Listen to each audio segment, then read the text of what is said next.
There are people who move through crowded rooms like soft echoes, present but never fully heard. They smile when needed, nod on cue, and stand among others with a practiced stillness that almost blends into the walls. To most they appear calm, composed, the ones who never cause trouble. But inside there is a quiet ache, a gentle distance, a feeling of being close to everyone yet connected to no one. This loneliness is not the dramatic kind. It is subtle, almost polite. It forms when a person learns somewhere along the way that silence is safer than expression, that observation is easier than belonging, and that in a world full of voices, theirs is the one that can remain unspoken. This is the story of those who stay quiet in crowds, and the hidden loneliness they carry like a second skin. In every room, there is at least one person who drifts just slightly outside the circle of conversation. They stand close enough to be included, yet far enough to remain untouched by the noise. Their silence is not awkward. It is not loud. It is simply there. A thin layer of distance that softens their presence like a dim light in a bright hallway. Most people never notice them. Or if they do, they describe them with simple words. Calm, shy, introverted, reserved. But these labels miss the truth. Because quietness is not always a personality trait. Sometimes it is a habit, a skill, a survival mechanism shaped by years of watching rather than speaking. Quiet individuals rarely interrupt, rarely dominate space, rarely speak without thinking. They listen carefully, feel deeply, and observe more than anyone realizes. But beneath their composed expression, a subtle ache grows, one that even they struggle to name. It's the ache that comes from being physically present yet emotionally out of reach. You can see it in small moments, when they open their mouth to speak but the words retreat before escape, when laughter fills the room and their smile arrives a second late, when they stand in a group but feel like a visitor in someone else's world. Crowds don't scare them. People don't intimidate them. It is the feeling of not belonging, despite doing everything right, that truly hurts. Quiet individuals often become the mirrors of their environments. They tune themselves to whatever others need. A listener, a steady presence, a gentle nod in the middle of chaos. They carry conversations by absorbing them. They bring comfort by expecting nothing. They create peace by making themselves small. And yet, this very shrinking of the self becomes the birthplace of loneliness. Because eventually the world stops asking who they are. It stops wondering what they think. It assumes their silence means satisfaction, that their calm means contentment. And so the quiet person becomes a background character in their own life, spoken to but not spoken with. There is a particular kind of loneliness that forms when you are surrounded by people who like you, yet none of them truly know you. It is not the loneliness of isolation. It is the loneliness of invisibility. To others, the quiet person appears easygoing, low maintenance, unbothered. But inside, they often carry questions that echo through their mind long after the crowd disperses. Why do I feel far away from people who are right in front of me? Why do conversations feel like something I watch instead of enter? Why does my voice feel unnecessary even when I want to speak? These questions do not come from weakness. They come from awareness. From the constant internal scanning that quiet individuals do instinctively, monitoring the room, gauging the emotional temperature, deciding when it's safe to speak. Silence becomes their shield. Composure becomes their armor. Observation becomes their language. But all shields grow heavy with time. And even the quietest hearts hold a desire to be understood, softly, slowly, without demanding more than they can give. The hidden truth is this. Quiet people often feel emotions with an intensity that louder personalities rarely notice. They pick up subtle shifts, unspoken tensions, and tiny details that others miss. This sensitivity makes them thoughtful, perceptive, gentle, but it also makes them vulnerable. Because when you feel everything, silence becomes the only place where the noise doesn't overwhelm you. So they retreat. Not physically but emotionally. They exist in the space between participation and withdrawal, between presence and disappearance. And though the world may never see this inner process, the quiet individual feels it every time they stand in a crowded room and realize no one truly hears the words they never say. This chapter is their recognition, the soft unveiling of a loneliness hidden not in empty rooms, but in rooms filled with people. Quietness does not appear out of nowhere. It grows quietly like roots beneath the surface, unseen yet holding a form. The origins are rarely dramatic. They are subtle, almost invisible, woven into the fabric of early life. A word left unsaid. A glance misunderstood. A feeling dismissed. And slowly, a child learns that silence is safer than expression. Perhaps it began in childhood. A home where voices were raised but only certain ones mattered. Where opinions were weighed but some were ignored. Where love and acceptance were conditional on compliance, on stillness, on not asking too much. In these spaces, a young mind learns that to speak freely is to risk discord, rejection, or invisibility. Or perhaps it began in school. The playgrounds, the hallways, the classrooms where social hierarchies were invisible but keenly felt. Where laughter could sting if misdirected, and attention could be both prize and punishment. Some children quickly realize, blending in keeps them safe. Observing keeps them safe. Silence becomes a skill honed out of necessity, not choice. Early experiences of judgment, ridicule, or neglect teach lessons that endure. They shape a quiet vigilance, a careful calibration of voice, gesture, and presence. The child learns, I am safer when I do not fully exist in the eyes of others. And so the habit of retreat takes root. It is neither weakness nor rebellion. It is adaptation. Family dynamics often reinforce this pattern. A child who is naturally sensitive may notice tensions adults prefer to ignore. A parent's disappointment, a sibling's harsh words, or a caregiver's absent attention, all become cues to withdraw. The quiet child internalizes a message. Emotions are to be contained. Thoughts are to be measured. Presence is to be moderated. And with repetition, the habit transforms into a subtle shield, one that protects against pain but also isolates from joy. Even positive experiences can shape quietness. Praise for being well-behaved or thoughtful teaches that calmness is rewarded. Being described as polite or mature for their age can feel like approval, yet it subtly communicates. Restraint is virtue, assertiveness is risk. So the quiet person learns early that to exist peacefully, one must shrink just enough to avoid disruption. By adolescence, this silent architecture is often complete. The individual knows instinctively how to navigate social spaces without drawing attention, how to observe without being observed. Their inner world grows richer than their outer expression, filled with unspoken thoughts and unseen emotions. Yet this inner richness is accompanied by an unacknowledged cost, the feeling that one's truest self cannot fully inhabit the spaces one occupies. This is where loneliness quietly begins. Not as a dramatic wound, but as a quiet echo of absence. It is the recognition that the self exists, yet remains unseen. The voice is alive but the world seldom listens.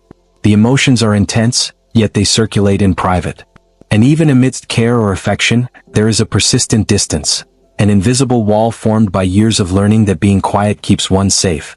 Silence, once a protective measure, becomes a constant companion.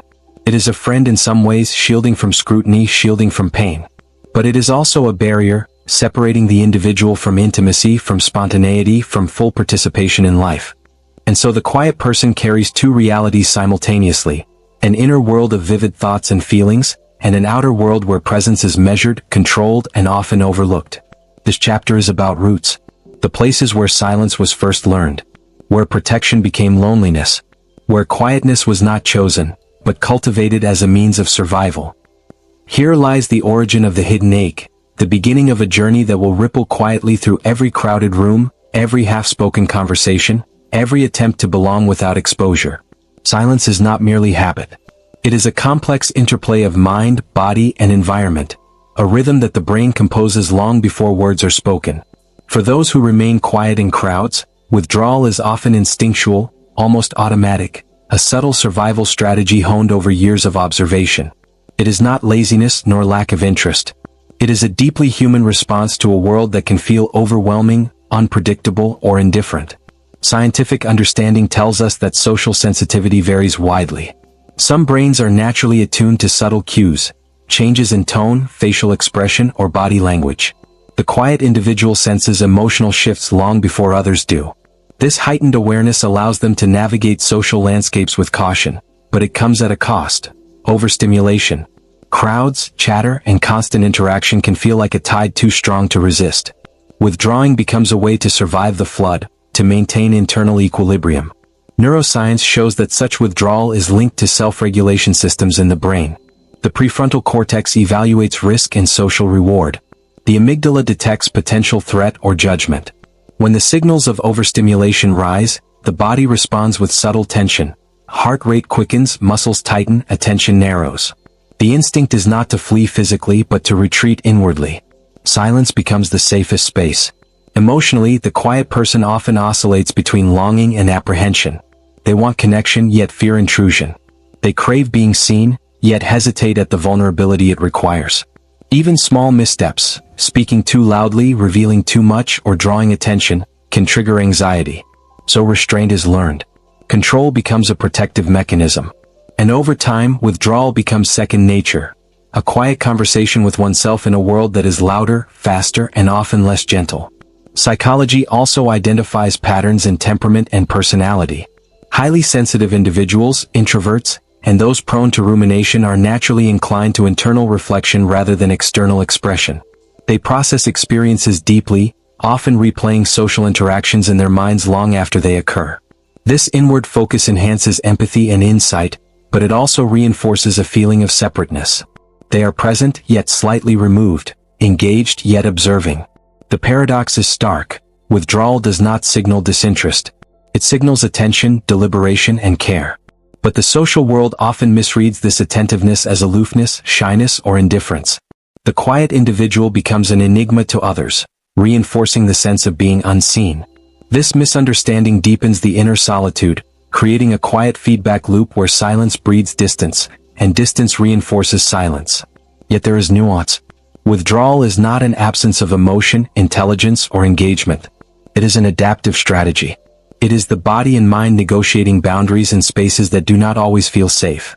It is a subtle skill of listening, processing, and surviving, one that is often invisible yet profoundly intricate.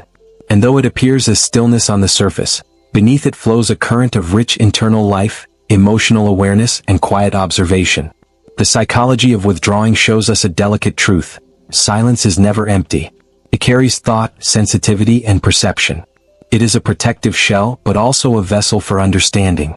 Within it lives both vulnerability and wisdom, fear and insight, isolation and connection, all intertwined. Understanding this is the first step toward empathy. It is a recognition that those who stay quiet in crowds are not absent. They are fully present, only in ways that the world must learn to notice. And in noticing, the first bridge toward connection begins to form. Within the quiet person lies a conflict few can witness. It is not the loud argument of two voices clashing, nor the visible struggle of obvious tension. It is subtle, almost invisible, a tug-of-war between longing and restraint, between being present and remaining unseen. Every interaction, every group gathering, every casual conversation carries an invisible weight. A choice must be made, to step forward, risking exposure, or to step back, preserving safety. This internal struggle is continuous. Even in moments of calm, it hums quietly in the background, shaping posture, gaze, and speech. The quiet individual senses that the wrong word or gesture could disrupt the fragile equilibrium of acceptance they have cultivated. And so they hesitate, measuring each syllable, each movement, each glance. Each decision is filtered through an inner dialogue that rarely rests. Will I be seen the right way? Will I be noticed without being judged? Will I matter if I speak? The tension is not merely intellectual. It courses through the body. A tightening of the chest, a flutter in the stomach, a subtle alertness of muscles, eyes, and senses. Every smile, every nod, every laugh carries a careful calibration of risk and reassurance. Even joy is moderated, tempered, quietly rationed. The quiet person often experiences guilt and self-doubt. They question themselves for not speaking, for not contributing, for not asserting themselves. Yet speaking too freely, even internally acknowledged, can trigger anxiety. They know, on some level, that each word carries weight that can be too heavy, too revealing, too exposing. And so silence becomes both a shield and a prison. The conflict deepens when desire for connection arises. They notice the warmth of others, the ease of laughter, the intimacy of shared thoughts, and they ache for participation. Yet each attempt feels like stepping onto thin ice. Will they slip? Will they be misread? Will the fragile trust they have built evaporate with one misplaced word? So they retreat inward, observing but not joining, participating but not claiming space. The very act of wanting to connect becomes a source of tension, because desire collides with fear, and both are equally strong. This inner battle is compounded by the world's assumptions. The quiet person is often perceived as content, even cheerful, or as naturally untroubled by social complexities. But these assumptions miss the emotional labor required to appear so composed. Every measured smile, every silent nod, every understated laugh is the product of negotiation between inner longing and self-protection. Few recognize the cost of this constant vigilance. Yet within the struggle lies subtle brilliance. This inner negotiation cultivates emotional intelligence, empathy, and deep understanding. The quiet individual learns to perceive nuances invisible to others. They sense tension, harmony, joy, and sorrow, often before anyone else does. Their silence, though costly, allows them to process the world with a clarity and depth few attain. The battle is quiet, continuous, and deeply human. It is the war waged not in the open, but in the folds of thought, in the chambers of feeling, in the hidden corridors of identity. It is fought in moments of longing and hesitation, in laughter held back, in opinions left unspoken. And though it leaves scars invisible to the outside world, it shapes a mind capable of seeing more, feeling more, and understanding more than most. The quiet person's inner conflict is a testament to resilience, sensitivity, and care. It is not weakness. It is survival. It is a quiet art of navigating the tension between presence and protection. And in this struggle, unseen, unacknowledged, yet profoundly felt, lies the very heart of the loneliness that lingers in crowds. Change does not arrive like a storm. It arrives quietly, in the soft, almost imperceptible movements of a heart that has long learned to stay small. For those who remain quiet in crowds, the moment of shift is rarely dramatic. It is not a revelation that shouts. It is a gentle opening, a quiet crack in the wall of solitude, a subtle recognition that the world may see them, just enough, just once. Sometimes it begins with another person. A glance that lingers, an unhurried smile, a question asked with genuine curiosity rather than casual politeness. These small gestures, seemingly insignificant, ripple through the quiet mind like light through still water. The realization comes softly: I am noticed. I am acknowledged. My presence matters. And in that instant, the tight control over thoughts and speech loosens just enough to allow the self to emerge. Other times, it is an internal shift. A memory, a thought, a fleeting awareness that the inner world, so rich, so vivid, so alive, deserves to be expressed. A quiet voice within whispers, it is safe to exist. It is safe to be heard. This whisper grows stronger with repeated attention, until the walls that once contained their being begin to soften. The person realizes that silence need not be permanent. It is a choice, not a necessity. The moment of shift often carries ambivalence. There is excitement, yes, but also fear. Fear that the world will misunderstand, that old patterns will resist, that exposure will bring judgment. The mind negotiates internally: is this the right time? Am I prepared? Will they see me clearly or merely what I allow them to see? And yet, even amidst hesitation, a small courage takes root, a willingness to risk visibility to test the fragile bridge between self and world. In these moments, the quiet individual begins to speak, subtly at first. A comment here, a question there, a hand lifted for acknowledgement. Each act is deliberate, careful, yet infused with a gentle audacity. The voice is not loud. It is not forceful. But it is unmistakably present. The shift often triggers a cascade of realization. The individual sees, perhaps for the first time in years, that connection is not only possible but attainable. That being quiet does not mean being invisible. That expression, even cautious or small, can create a space for understanding, recognition, and intimacy. It is a fragile awakening but profound in its quietness. This moment can arrive anywhere: a classroom, a meeting, a social gathering, or even in solitude. It does not demand external validation. Often, the realization is enough on its own. It is the first step toward acknowledging the hidden longing that has shaped decades of restraint. And while the shift may seem minor to outsiders, to the quiet person it is monumental, a door gently creaking open after years of silence. The shift does not erase fear. It does not dissolve habit. It does not immediately heal loneliness, but it offers possibility. It illuminates the path toward self-recognition, toward careful engagement, toward the understanding that silence is not a permanent sentence. The moment something shifts is fragile, subtle, and deeply human. It is a quiet rebellion against patterns learned long ago. A small step toward self-presence. A tentative claim to existence that has long been muted. And in that small, luminous opening, the quiet individual discovers what has always been true: that to exist quietly is not to be insignificant, and to speak softly is still to matter profoundly. Emerging from silence is not a single act. It is a slow, deliberate process, a patient negotiation between fear and desire, between habit and intention. For those who have long remained quiet in crowds, learning to occupy space is less about speaking loudly and more about allowing the self to exist fully, gently, and without apology. It begins with awareness. The quiet individual recognizes the patterns that have shaped decades of restraint. The automatic withdrawal, the careful observation, the constant weighing of risk. They see how these patterns were protective once, but now act as barriers, separating them from connection, from joy, from simple presence. Awareness is the first key. To name the habit is to loosen its grip, to acknowledge it is to invite change. From awareness comes experimentation. Small acts of presence, a softly spoken thought, a hand extended in greeting, a pause in silence to contribute, become exercises in courage. The individual tests boundaries, learning which spaces feel safe and which require continued vigilance. Mistakes may happen. Misunderstandings may arise. And yet, each attempt, each small claim to space, carries the quiet thrill of self-recognition. I am here. I exist. I have a voice.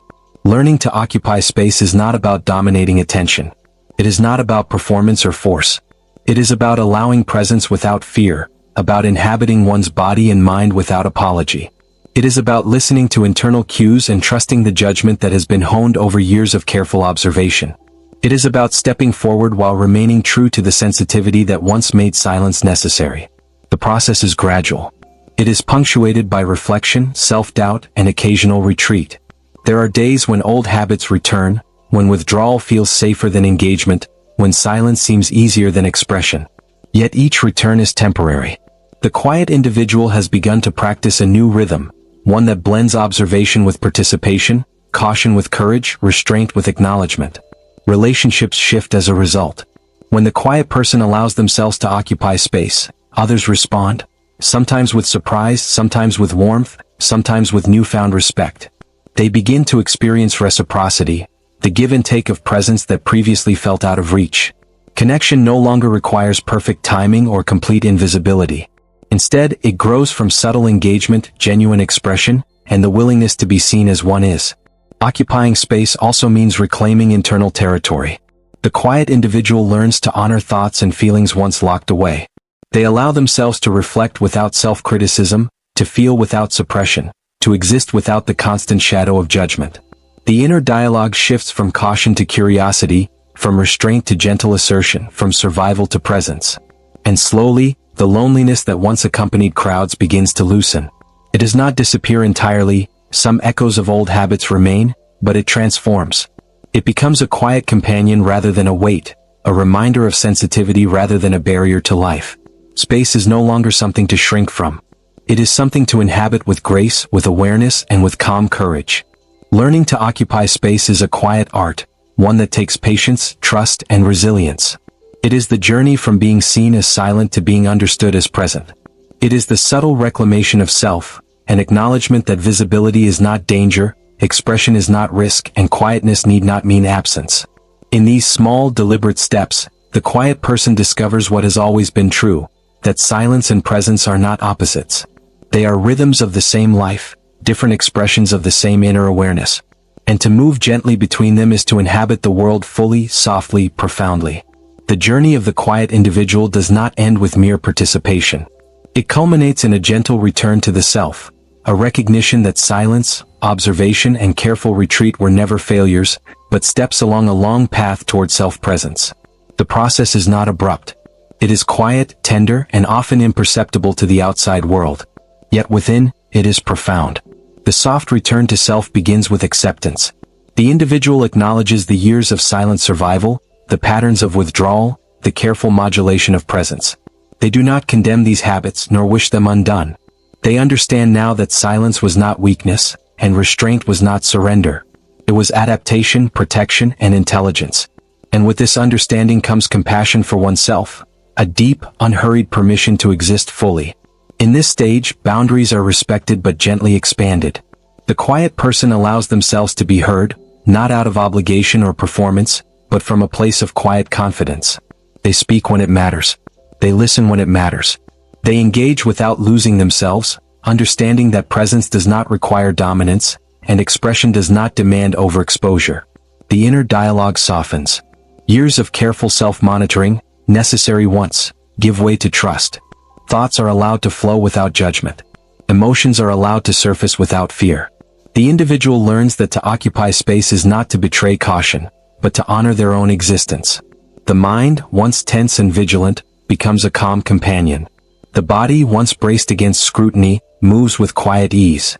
And the heart, once guarded, learns again the rhythm of gentle belonging. Connection deepens naturally. Those who were once distant now approach not because the quiet person has changed for them, but because they have returned to themselves. Friendships, family bonds, and intimate moments are no longer filtered entirely through self-protection. They are shared experiences, nurtured by presence, awareness, and patience. And in these spaces, the loneliness that once lingered in crowds begins to soften, replaced by quiet intimacy, a form of connection that does not overwhelm but embraces. The soft return to self also carries reflection. The quiet individual sees their journey with clarity, noticing how patterns formed, how sensitivity became strength, how withdrawal became wisdom. They understand the delicate balance between retreat and engagement, between observation and expression, between silence and speech. And in this awareness they find peace. The weight of invisibility lifts, replaced by the calm certainty that being present even gently is enough. And finally, there is beauty in quietness. The world may still mistake stillness for absence. Crowds may not always notice, and conversations may still pass without full acknowledgement. But the quiet individual knows something deeper. Silence is not emptiness, nor is observation insignificance. It is attentiveness, insight, and depth. It is the capacity to see, to feel, and to understand at levels often missed by the loudest voices.